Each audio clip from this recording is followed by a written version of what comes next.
Hi guys, Pete the Wargamer here, back with another painting tutorial. In this video, I'll be showing you how to paint a brig from Warlord Games Black Seas. Now before we go on, if you wanted to try out the techniques in this tutorial, Wargames Illustrated are giving away a free Black Seas sprue in its October edition, which can be painted in the colours and techniques that I'll be using in this video.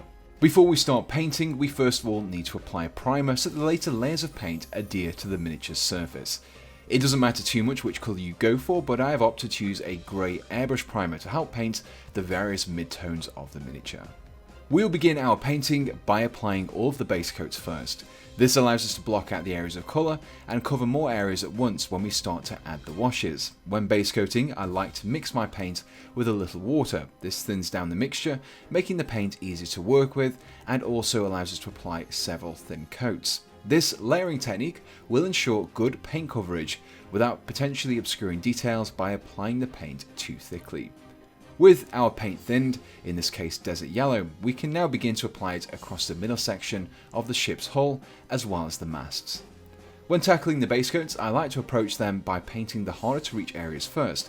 This ensures that I don't accidentally overspill onto the parts that I've already painted when trying to reach those more awkward spots. To paint the deck and the wooden cradles of the cannons, I will next be using some Monster Brown. Don't worry too much if you overspill onto the cannons themselves during this step, as we'll be covering over these areas in a later stage. For the inside of the hull's walls that extend above the deck, we want to apply a layer of Vampire Red. Take care not to overspill onto the deck that we painted in the last step. To paint the beams, anchors, cannons and darker coloured sections of the hull, I'll be using some Necromancer Cloak. The darker grey coloration of this paint means that we can benefit from a black wash later on, something we couldn't achieve had we used a pure black. The next step is to base coat the lower section of the hull as well as the sails, and for this we'll be using the off-white of Spaceship Exterior. Much like with the Necromancer Cloak, by not using a pure white paint we can make use of white highlights over this light grey later on. With our base coats completed, we can start to create some shading by using washes. These are much thinner than regular paints and will flow and settle into the recesses when applied over a model's surface. By pulling into these nooks and crannies, they create darker areas that represent where shadows would form on a full-scale surface. This results in the illusion that the miniature is more detailed than it actually is. But before we start to apply our washes, we need to again thin them down. This is because applying washes straight from the bottle can be too strong and subsequently darken your base coats down too much.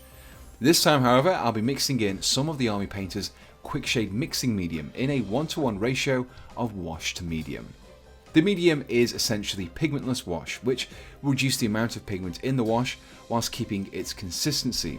Once your washes are thinned, you can apply them across your model. Generally speaking, the lighter tones should be applied first before working your way to the darker tones. The first wash that you can see me applying here is one of dark tone, and this will be applied across the areas painted with Necromancer Cloak and Spaceship Exterior. For the remaining areas of the ship, we want to apply a wash of strong tone. The brown coloration of this wash will help to add some shading to the recessed parts of these areas without dulling them down too much. If we use a black wash over these areas, we would have lost some of the warmth of colour, resulting in a duller, more muted appearance.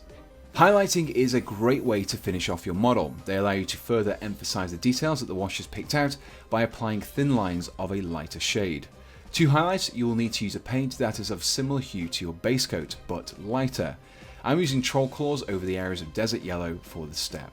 So with your paint chosen, load up a thin brush with just a small amount of paint before lightly dragging the tip along the raised edges and corners of the model. Try to concentrate your application to the upper edges of the model.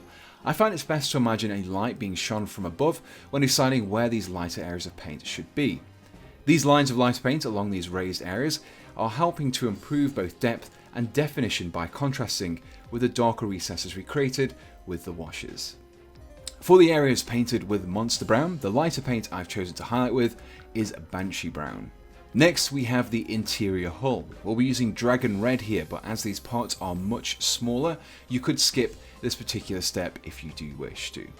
To highlight the areas that were base coated with Necromancer Cloak, I'll be applying a thin line of Dungeon Grey to those edges. Finally, the last step is to pick out the edges of the white areas. As we used the light grey earlier on as the base coat, we can now use a pure white on the edges of these parts, and these will contrast nicely against that base colour. And here we have the completed Brig, which I finished off with a coat of matte varnish. Now, whilst in this tutorial I added the highlights after the washes, if you're looking to paint your miniatures more quickly, you could finish just before you start the highlights. The result might not be as good, but you'll finish your army much sooner.